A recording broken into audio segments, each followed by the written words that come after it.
na pagtitiis ng balot bilang halimbawa na hindi mag-aalinlangan na pananampalataya na kailangan sa panalangin. Pray with faith. Ganyan po sa James, yung sa Santiago.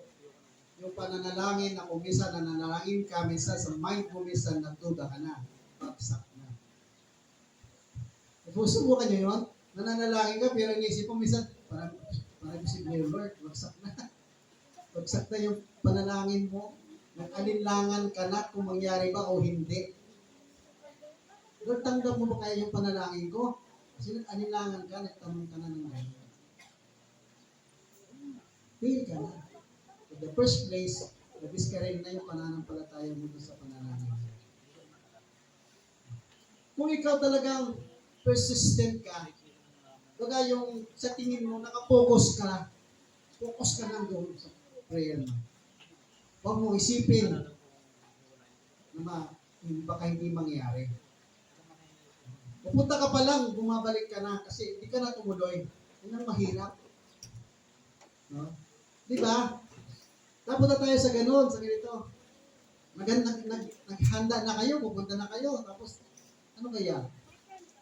Parang, hindi yata ko ngayon eh. Hindi ako umayata ngayon, hindi yata ko ngayon. Nanalay ko na tayo tumuloy. Diba, isang nangyayari yung mga ganun sitwasyon sa buhay nyo? Kahit ako man, pag nagpipray ako, sometimes may duda. Pagka ganun po, ang gagawin ko, i-rebuke ko po.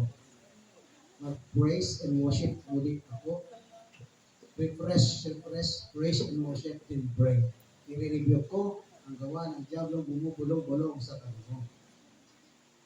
Kaya yan po ang sumisira sa ating mga spiritual na buhay na bumubulong. Yan ang napapakinggan natin. And last po,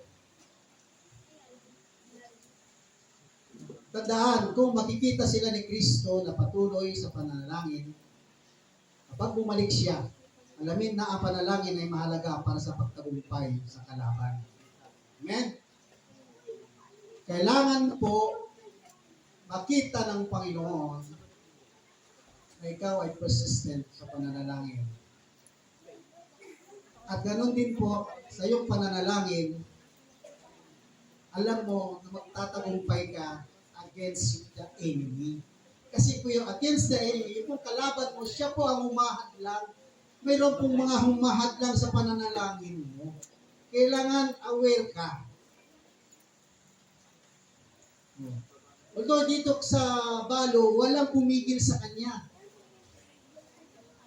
Pero sa atin, pag nananalangin tayo, di ba ang daming humahadlang? Nananalangin sa minsan yung bata, naingay. Nananalangin ka. Wala na focus kasi meron ka na nakikita. Nananalangin ka. Marami ka nang iniisip, di pa pala ako nakapagsahin. Nananalangin ka. Ay, meron pa pala akong gagawin. Nagkaroon ka pa ba ng focus? Wala na.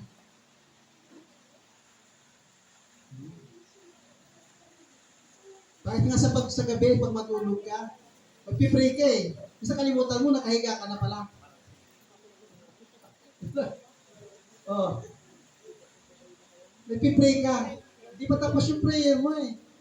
Naputol, tapos nakahiga